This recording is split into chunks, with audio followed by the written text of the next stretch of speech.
Hi everyone.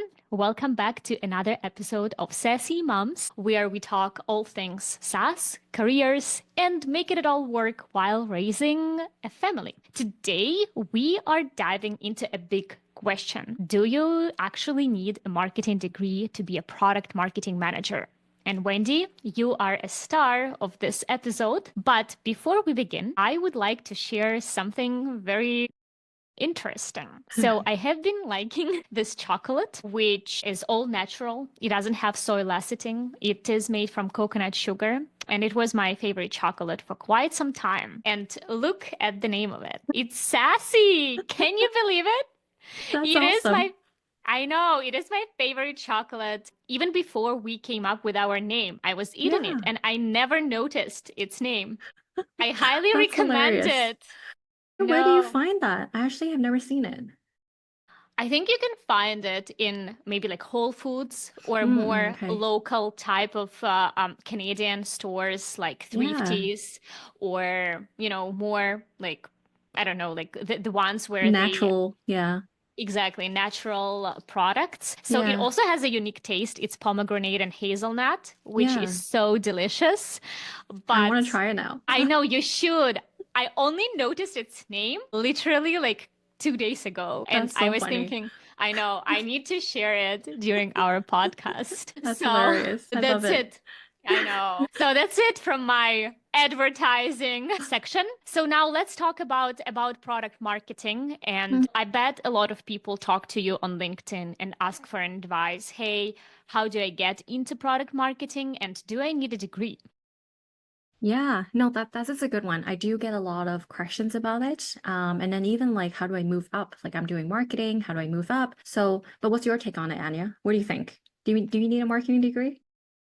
I mean, if I guess, I think the traditional answer would be yes, but I have a feeling you're going to say something different here, to be honest. Well, not completely different, but I think before I even answer that, let me take you on like a little career journey that I got me to this point. So interestingly, I didn't have a marketing or a business degree. My major was in biochemistry, but I did do a joint major with business and I did concentrate it in marketing.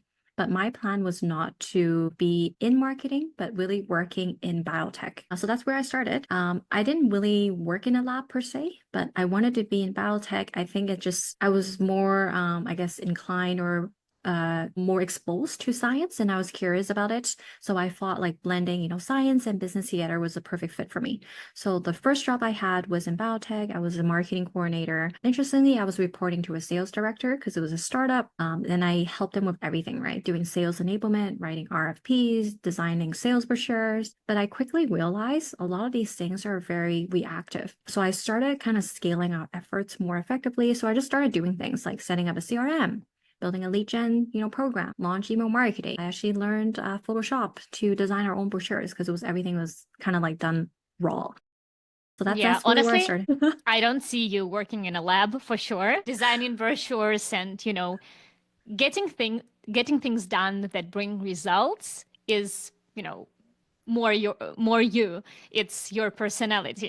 And by the way, can we understand what is writing RFP? What is RFP? Another Request term. for yeah, actually request for proposals. A lot Oh, of okay. especially in like biotech, there's a lot of like government proposals or like crown corporations or government related. Their purchasing process is through an RFP. So you actually have to write a essay of why they should pick you over your competitors. Oh, okay. Okay. Yeah, Makes sense. Thank basically. you. No, that's a good point. But yeah, pretty much that's how I got into marketing. I went into different industry. After that, I went to fintech, and that was kind of my first taste of a really structured marketing organization. And this is where I discovered my love for product marketing. I was doing, everything from well, when I was actually hired, I was a campaign, coordinator. My role was mainly campaign focused. But that's when I realized that there is a role called product marketing where you can take basically end to end from a product. You're responsible for the growth of it. You're responsible for the go-to-market strategy of it. And that's what intrigued me. And that's when I was like, okay, like this is where I need to go to. And then that's when I was like, okay, I need more experience on basically all facets of marketing. And that's when I went into actually another sector, which is actually back to science a little bit. It was a dental technology company. So what they were doing was, selling dental technology to dentists and other medical companies. And that's where I was like, okay, that's when I kind of got the first taste of being my own, like, I guess, like mini CEO in a way, because I was a territory manager where I took care of everything.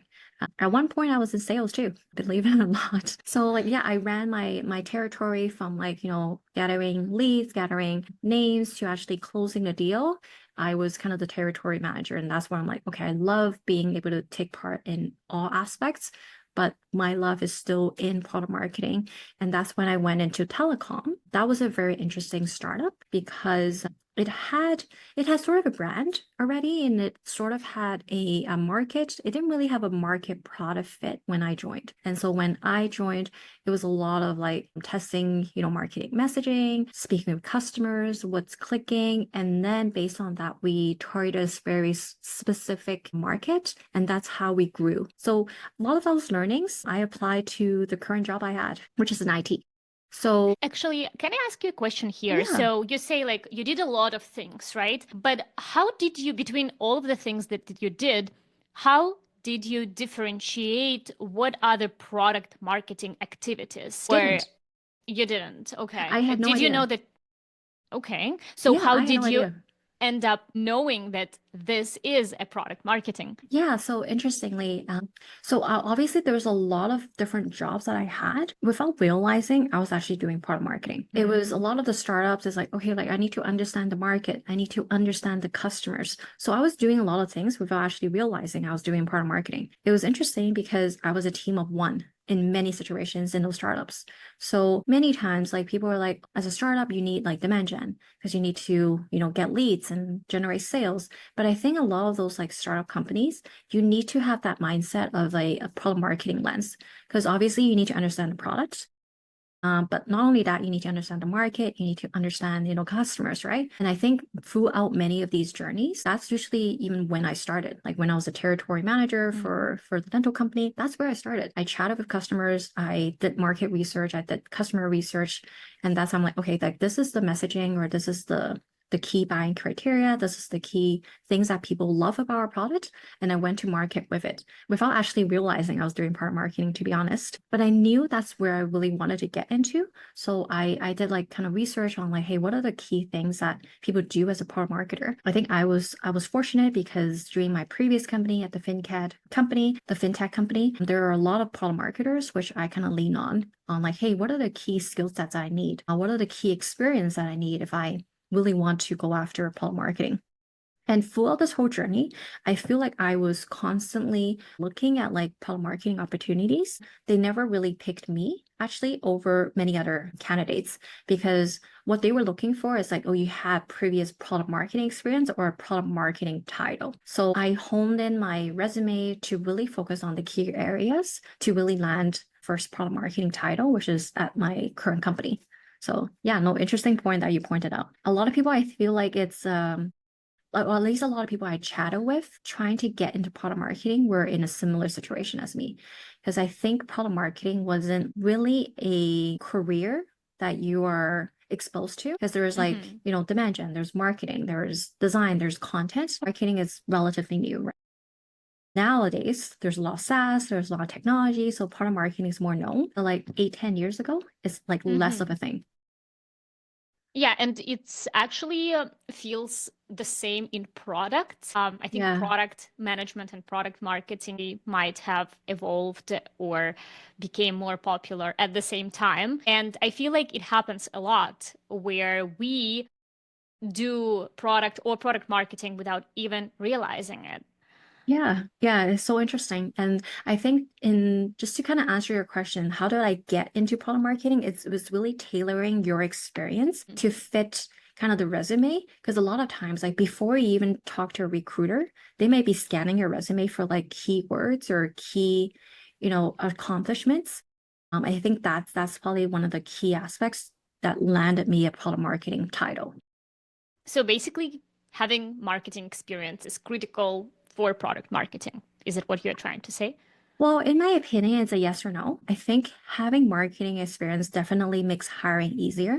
It's kind of the traditional path, especially if you're applying externally. Because like I said, like recruiters and HR teams often filter for those particularly, marketing backgrounds. But as you can see, going into marketing is hard. It's very broad. It's very hard to kind of go into that function of product marketing unless you have those titles potentially. But sometimes it's hard to have those titles if you don't have a role that's open to that and you're like kind of bouncing between different roles. And marketing has such a wide range of many different functions, and not all marketing roles are very strategic. There's many that are mainly execution. And what I mean by that, of course, is like there's strategic elements of functions. So for example, like digital or demand gen, but you aren't influencing the entire P&L of the solutions you oversee. So how you position, how you message, how you go to market, kind of all falls under product marketing. So that's why like getting into these roles are hard. Okay. And then I also feel like it's hard because, when we look at the organization, you manage how many products? 8, right? So you need only one product marketer for 8 products. It's also about like demand, like, supply and demand, where potentially you can have, maybe 4 product managers even, or 8 product managers for 8 products, but only one product marketer. So is this a reason why also getting into product marketing is hard? That's a good question. Ideally, I should have 8. That's the Okay. problem. Well, I technically I oversee 8, but there's like 2 team members that helps with Okay. the overall, right? And I think the reason why, even though I manage like 8 different products, there's less of that product marketing resources is our company is very different. We have a different strategy. We focus on like the kind of the best sellers, right? And within our portfolio, the best sellers, there's only 2. So I think that is the reason why we kind of shift our resources to better allocate for that. But definitely we're underserved. Like for product marketing, I see like when you're looking at the portfolio that we're managing, like, over 200 million in ARR is usually is like 4 or 5. In terms of that. We're just really underserved. So I wouldn't really take that into consideration. But I think it's more because it's very strategic. So a lot of the times when you have like demand gen experience or I don't know, content marketing or other stuff, people sometimes overlook some of those things and they're really looking for like product marketing. Like have you launched a feature from beginning to the end? Have you launched a product from the beginning to the end? Have you influenced the P&L for the product that you're overseeing? Have you seen a growth of that? So they're looking at those things in order to make a call if you're a good fit. And then if you imagine like there's 10 people that have product marketing experience and I'm coming in as like a general marketing manager, it's often get overseen. So you really have to tailor your resume to really speak to the product marketing. And that's what I've seen getting me like interviews when I was trying to kind of get from general marketing to more specific marketing. Okay, product marketing is hard because the role itself is very strategic and impact and results oriented. But let's imagine like I'm Anna. I'm Yeah. fresh out of school. I'm young, Yes. ambitious, and I don't want to wait 5 years before I Yeah. can get a product marketing position. So how Yeah. can I get into product marketing faster? Is it Yeah, possible? it is. So I think it really depends. So if you don't have any direct marketing experience, the best thing I always recommend anybody to do is just get into a technology company, a SaaS, a B2B company, a technology company, and like go for like a customer facing role. I have hired so many PMMs with these kind of backgrounds. So either, join as an account manager. So you're taking care of the customer from a cross-sell, upsell, renewal aspect. Because you're in this role where you're customer facing, you're hearing about the pain of the customer. You understand the product. You understand how to sell. You understand the value prop of the product. That's super helpful for getting into product marketing, even if you don't have any marketing experience. Or you could be a technical account manager, which actually guide a customer post sales. So you understand some of the pain that the customers might be facing as they're onboarding the product. Are they actually finding the value? How are they using the product? Getting those kind of insights is helpful as well. Or even sales engineers, so the people that might be demoing the product. So this is really great to have a good foundation of what makes a great PMM, because You got to understand the product, the customer, and the market. So this is really key.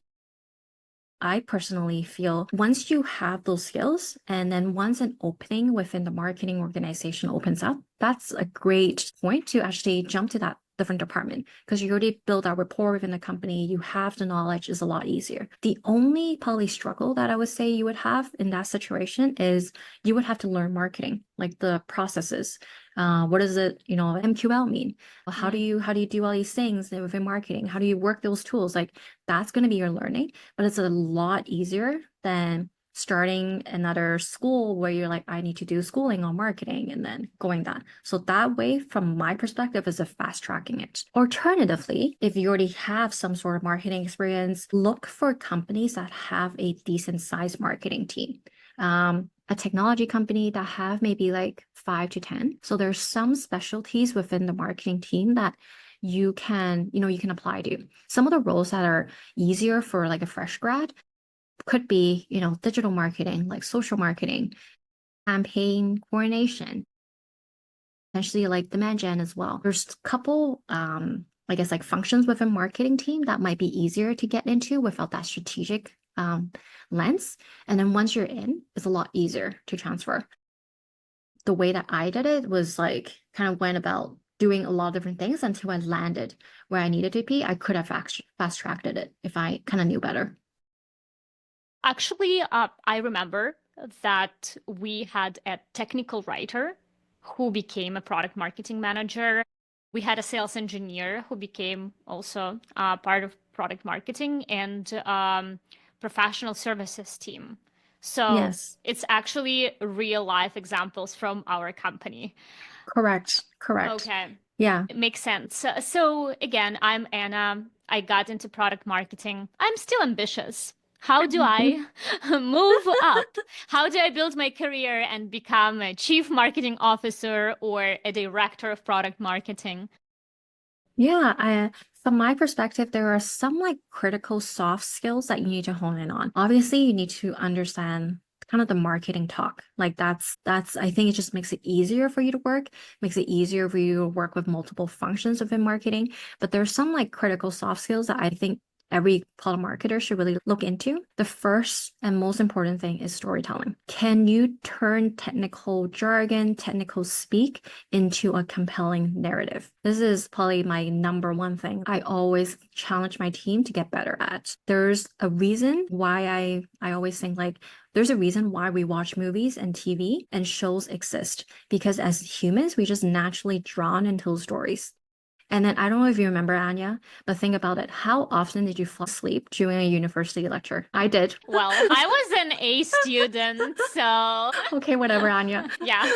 Yeah, so I want to say probably more than often than we'll like to admit, because I definitely did it. Because there's so much technical stuff that your brain just can't register is too much information overload. So think of part of marketing. If we're just telling people what we do and what our product does, people is going to get bored, just like my university lecturer. Yeah. Like, yeah, exactly. We might get the occasional A student like Anya who actually actively listen, Yes, but that's very but rare. I know a great story makes it relevant and memorable. But I have Yes. a question here, follow-up question. So again, I work with you as a product Hmm. manager, and I feel like storytelling is such a crucial skill, which makes a big difference on how we sell, how engaged our customers are with our product. Is there a way to learn the skill? Or would you say it's just a natural talent? So, for example, if you're Hmm. naturally good at storytelling, then become a product marketing manager. But if you're not, maybe this is not a career for you. I think every skill can be learned and can be optimized. I think the core underlying skill, which I think helps with storytelling, is kind of leads me to my next kind of crucial skill is curiosity. Do Mm. you ask why a lot? And I'm not saying just asking why for the sake of asking why, because that's super annoying, but like we need to dig deep. And what I mean by that is like if you don't truly understand something, if product management team is telling you something about this feature, if you don't truly understand it, you can't critically think about it yourself. And you definitely can't create a compelling story around it. And at this point, you're basically just regurgitating what the product management team has told you. And that's totally missing the point of product marketing. And I think that's really the key. Because without understanding, what I mean, like a clear understanding, you can't tell a compelling story because you can't even think about like how to do it. So that's probably where you need to work on. You need to be able to ask intelligent questions and be able to understand it. I think that's really critical. Okay. So how do you get better in asking those questions? Yeah, so it's interesting. It really comes down to curiosity is really the most important skill you need as a PMM. Like you got to be curious about your customers, your product, your market. If you want to understand anything, you just have to ask. And I think kind of related to that is kind of like active listening skills. Only by getting good at asking questions can you fully understand and like actually test your knowledge. So some examples I want to just provide, like for example, the product management team came to us and it's like, hey, we're launching this thing and it has this and this and this and this. And one of the things is like, oh, it has this score. Okay, great. How are they calculating the score now? Why do they care about the score? How much time are they spending to calculate that score? When would they care about the score? Is this score important for them to tell their boss about it? How does it affect their day-to-day if they don't have the score calculated? Just asking a bunch of questions to really fully understand how are people using it currently? Why are people doing it this way versus other ways? What are the alternative ways of doing it? So really fully understanding kind of everything about it helps you critically understand and be able to create form your own conclusion is what I'll say. And then so you can have that conclusion and then work in kind of your marketing data, your market, customer lens, all that into a compelling story. Okay. I think that's why I value working with you so much is because you ask these questions every time and they make us as product managers think about the value more, right? So I think you nailed it. Just looking back at our cooperation, I think storytelling Yeah. and curiosity, I would separate not so good PMMs from great PMMs. Yeah, like this is the reason why I always challenge my team is like, do you actually fully understand the feature? Because they would come back to me and kind of tell me these and this Mhm. thing, and then I'll be like, hey, like what about this? How about that? So I think by having or creating a team that has that curiosity, like can take it so far. The other good thing about a narrative that I just thought of was that when you have a story, it's a lot easier for anybody in your company, whether it's an executive, sales, or marketing, to tell the same story. Because I can tell you if I need to regurgitate every single feature set of our Mhm. product, or same as university, if I need to regurgitate every single thing that the teacher or instructor mentioned, I would have failed. But if you group it all together into themes or story, it creates that alignment and makes like kind of everybody singing the same playbook.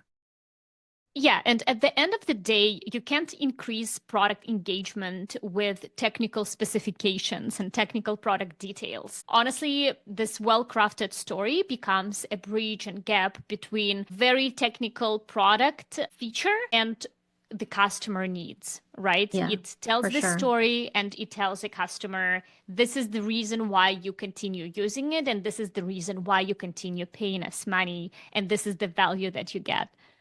Yeah, for sure. And then I just want to touch on, like curiosity, storytelling, and obviously some, skills that you need to hone in on. The other skills that you really need to elevate are what I call like self-starter mindset.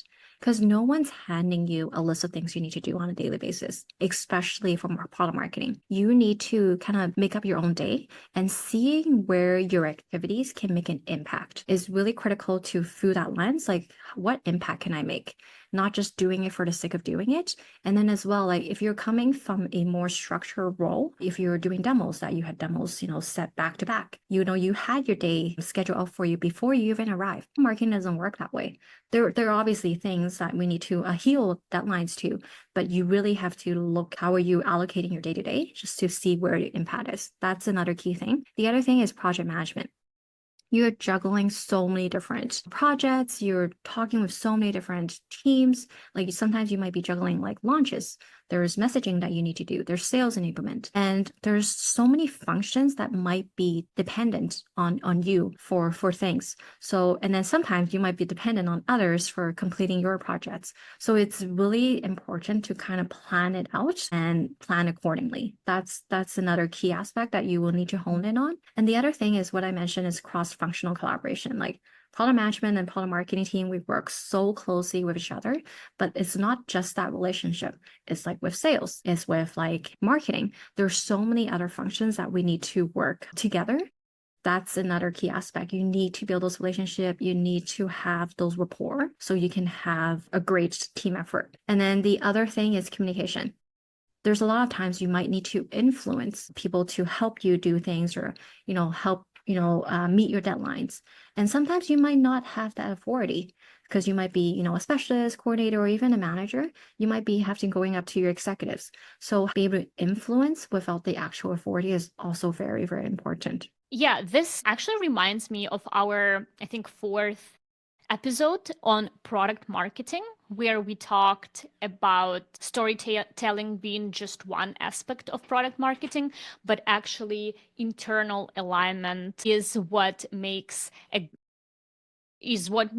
good product marketer. Yeah, like communication is so important. Is one of the critical things about part of marketing, which we mentioned in the other episode, is you're working with so many different teams like marketing, products, sales enablement, sales. And if you don't understand their goals, you're gonna have such a tough time getting their buy-in to align to kind of your activities. You need to have a shared goal, and which is why I think what works for us is like because we have a shared goal, we're not just launching a feature for the sake of launching it. We're looking to see the impact. And it's the same goes for marketing. We need to work with the different functions to ensure we're meeting those KPIs. I think that's the huge thing about it. Yeah, I remember when I joined, I feel like you already made a big impact and you helped me a lot.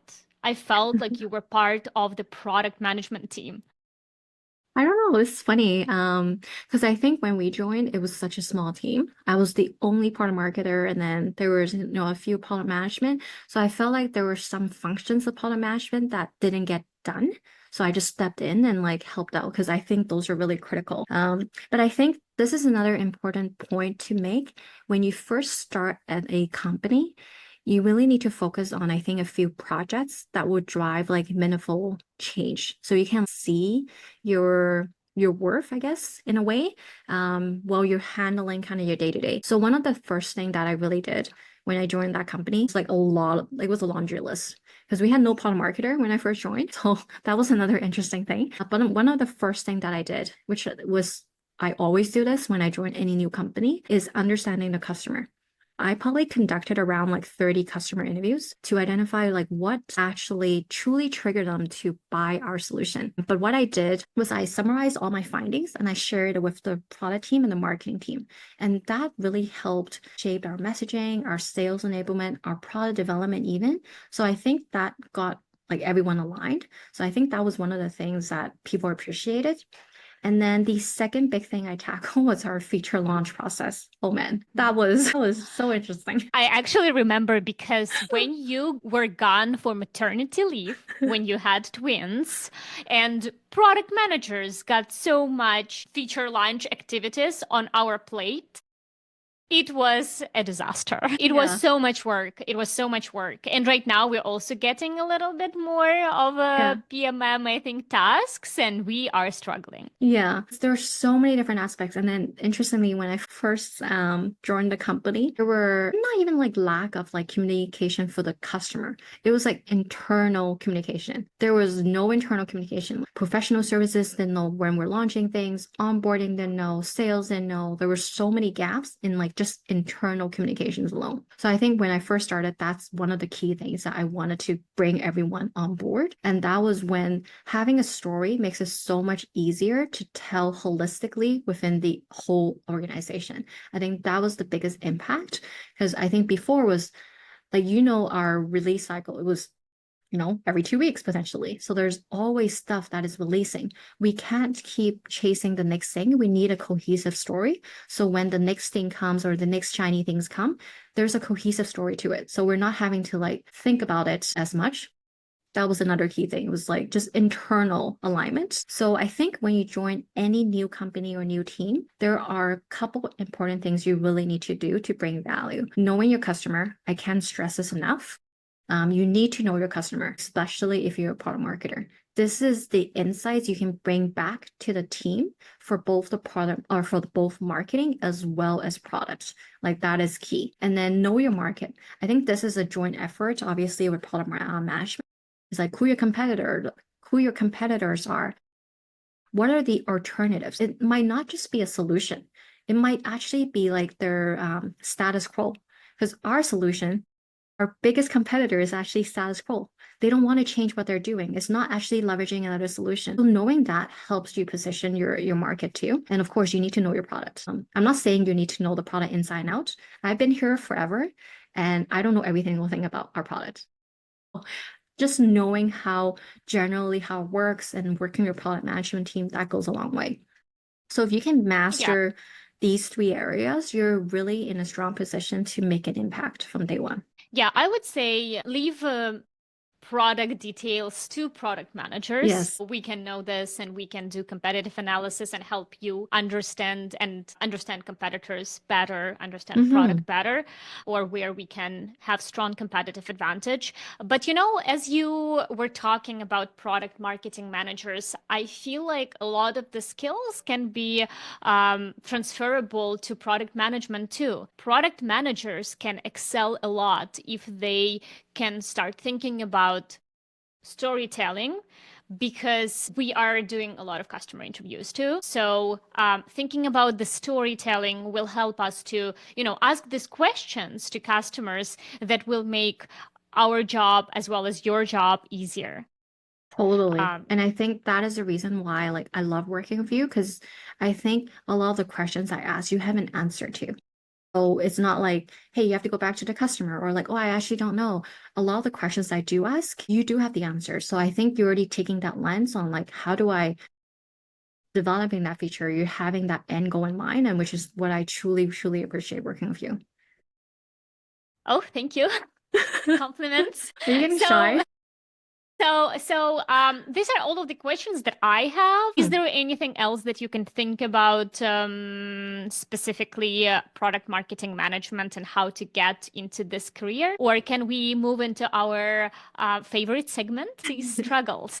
Yeah, nothing comes to mind, but I think really the key is product marketing is oftentimes a very strategic role in a technology company. So you need to find your way in, and there's multitude of ways. You just need to understand like the three key things. If you have, insights into the customer, insights into the market, understanding of the product, that can help you land your first job. So if you don't have those previous marketing experience, try to learn those so you are seen as a candidate that could be take the company marketing to the next level. I think that's really the key.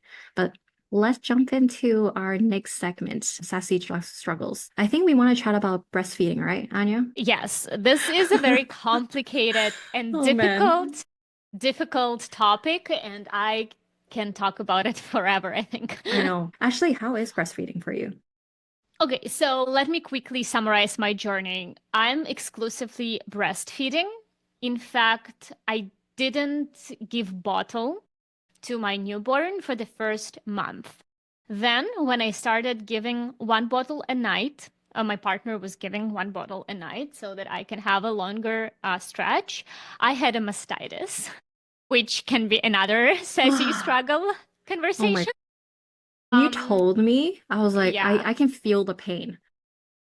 it was bad. It was bad. But that's another topic.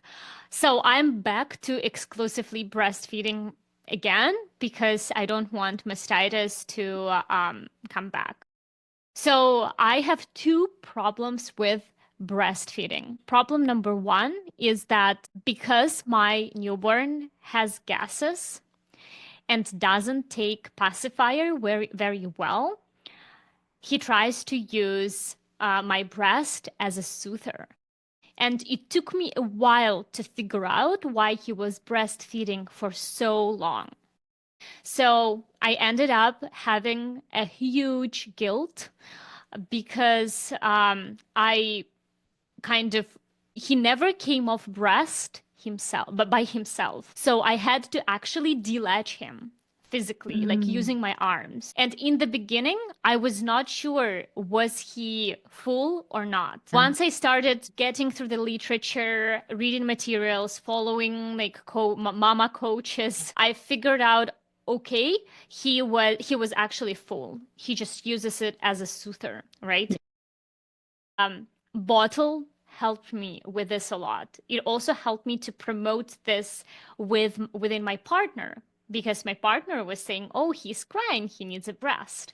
Right? So for every problem is a breast, but I could have been on a breast for 24/7 and it was psychologically very, very hard for me. Now I have a second problem with the breastfeeding is that he can't fall asleep until he gets a breast. So now I have to figure out how to teach him to fall asleep using other techniques. And this is my biggest struggle right now. I didn't yet figure it out, but it's hard. It's hard Yeah. because he starts crying a lot. Yeah. Do you change him right after you breastfeed him or you put him to sleep right away? So I change him before breastfeeding. So I guess I Try need to switch try this. putting it after. Because I Okay. think one of the key things is like if you feed him and then put him to sleep right away, he has the association that like, oh, before I sleep, I need the breast. But if Yeah. you like cut that association and like put, I guess like changing diapers right after breastfeeding, then he doesn't have that association. So it's Yeah. it's going to be a slow change. But Okay. that was So one of I the things will, I learned. yeah, I will try. And actually, this is the same idea that just came to me like today. But for 2 days, he is crying nonstop because I deledge him, and then I just try to soothe him, and it doesn't work well because he needs a breast. And honestly, breastfeeding psychologically is very, very hard. Yes. Like he's basically using you as a clutch to sleep. Exactly. And it's going to be very, very tiring.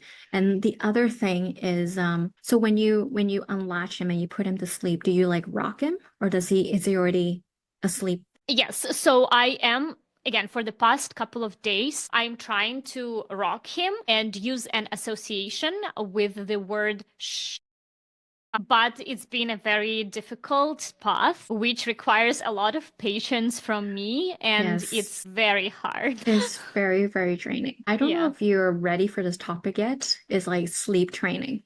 I think there Yeah. should be another topic that we need to talk about, but you probably have to do less of the rocking and then like put him more to just sleep on the bed because that was I can tell you one of my biggest struggle for my firstborn was he was literally attached to me 24/7. Like Hmm. he needs to sleep on me, he needs to breastfeed, and I didn't know any better. So I literally had him like for 8 months without like him like leaving my side. It was crazy. It Hmm. was so hard. But I learned it the hard way is I need to unassociate breast with sleep. And the other way, he should not sleep on me. I can Yeah. like rock him and soothe him, but the moment he's tired, I need to like put him on his bed. Those were the two key things that I learned. Yeah. Let's talk about it because I am trying to do it right now.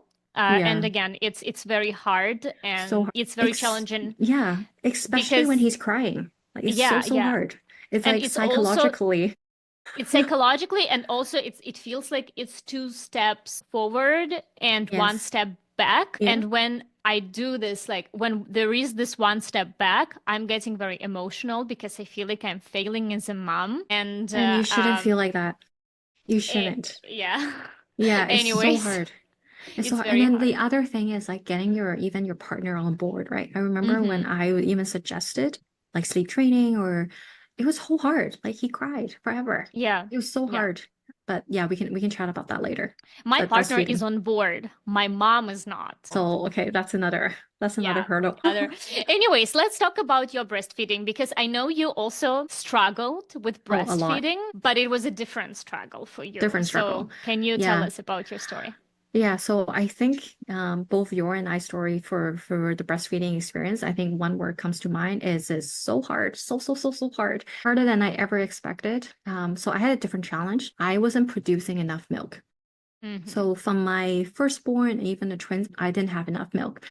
But the first time around, it was so difficult because every single medical professional I spoke to, like the nurse that was in the maternity ward, I even went to a lactation consultant, told me I was. So I was like, okay, so it's all in my head. I can't see it, but it's there. So like it was kind of like reassuring that, hey, that you have milk. And I kind of believed them. But the first week I brought my firstborn home, he ended up actually having jaundice a week later. So jaundice Wow. is like this chemical that's produced when they don't have enough liquid, and it can cause a lot of issues. The reason being he wasn't fed enough. So my family doctor was like, you need to feed him. And I was like, what do you mean? He's like, feed him formula. I'm like, okay. I seriously broke down in tears because like Mm-hmm. when I found out I wasn't even feeding my baby Ashley, it was so, Mm-hmm. so difficult.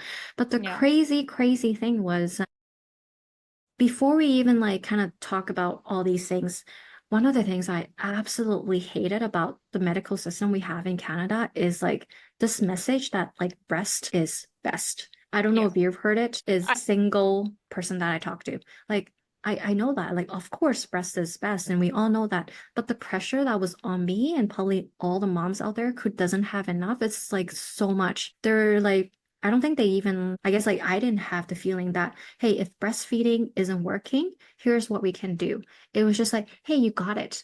You're mm-hmm. designed to breastfeed. You can do this.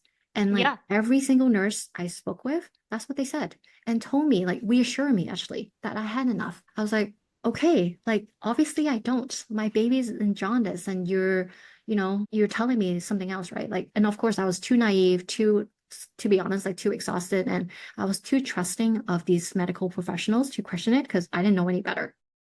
Yeah, actually, I can speak to this because I'm posting some of my struggles on Threads, which is Instagram, like social Yeah, yeah. media platform. And even some moms, they judge me for my posts when I say my baby wants to use my breast as a soother. Can you help me with different methods how to break this pattern? And a lot of people, a lot of moms, they say, well, your breast is a soother, so just go with it. And this just to showcase that not only our medical system tells us this, but even people who already had kids, they still think that this is what is normal, but it's not. And I think our mission here is to say, hey, if you need to use a bottle, you can, and you should not be feeling guilty about it. Yes, definitely.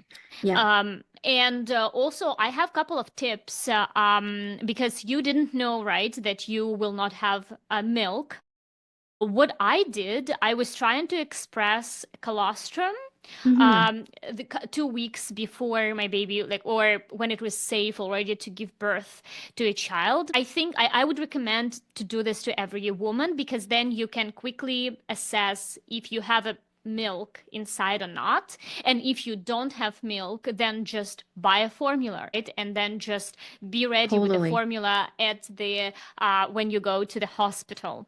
And another advice that I want to give to women, because I experienced it myself and I was lucky to intuitively do it. But when you're switching from colostrum to milk, the breast gets very, very like hard. This is the time when you have to breastfeed your baby or express your milk like crazy. So basically, when this transition happens, for those for whom this transition happens, because there can be women who don't have colostrum, they have milk immediately. So, in order to get this transition smooth, because it's challenging to get from colostrum to milk, just like feed your baby as crazy or express it as crazy, spend one night, but the transition will become immediate and very, Mm. very, very smooth. Yeah, very good tip. Yeah, the other thing I just want to say is like I think we have this like I guess like knowledge around is like breast is best, and we're constantly being told. What Yeah, I feel like it's really feed is best. If you can feed your baby, exactly. regardless if it's breastfeeding, regardless if it's like bottle, Formula. like don't Yeah. put that pressure on yourself. Like you're still a good mom. I wish somebody told me that when I was doing this because Yeah. I was in this like exhausting cycle. I was feeding, pumping, rest, feed, pump, rest. And that's what I did like the entire day. Cause it got into my head. I was like, oh my goodness, I'm not a good mom. I'm not producing enough for my baby. And it's just like, this psychological thing, which is like, oh my goodness, like I'm not doing enough for my baby. This is Mm-hmm. my sole purpose. Like I need to breastfeed him. And then, like as even when I was doing this, I was only getting like 120 mil. So no matter what I did and no matter how much I tried, I still supplemented a lot. And I think it's like really took a toll on me. I was like feeling very guilty. I had like this crazy mom guilt, but I wish like someone back then could have just told me like, it's okay. Like your baby is okay. You're still a great mom. So I just want to let, the audience know if you are on the same boat, you are still a great mom and really feed is best, regardless if it's bottle, breast milk, if you have like, 10 mil of breast milk and 100 mil of formula, that's totally fine. Like do what works for you and don't drive yourself like crazy like I did. Yes, absolutely. We are with you. We are big bottle supporters, formula supporters, if this is what your baby needs. As you mentioned, Wendy, feed is best, as well as psychologically healthy, happy mom is Yes. what will also help your baby. So we are Yeah. with you. Please do a comment, message us. We are going to reply to everyone and just know that you're not alone. We are here and we want to tell you that you're doing a great job and you're the best. Actually, there was one more thing I wanted to. If you are in Yeah. the later stage of your pregnancy and you're almost getting ready to give birth, one of the key things I highly recommend, I don't know if it's like this in US or other countries, but in Canada, they don't even give you formula in the maternity ward. So, because I asked for it and they were like, no, I'm not giving you.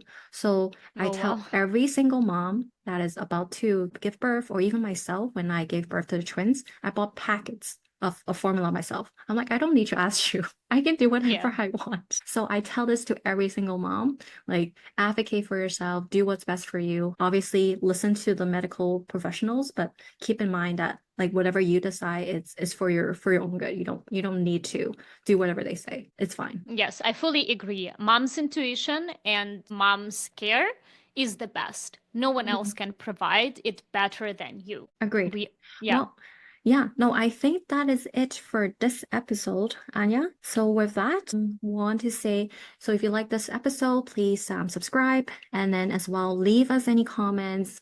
What do you guys want to hear from us? Anything that you want us to elaborate on, we're happy to do it. So with that, we'll see you next week. Bye. Bye for now.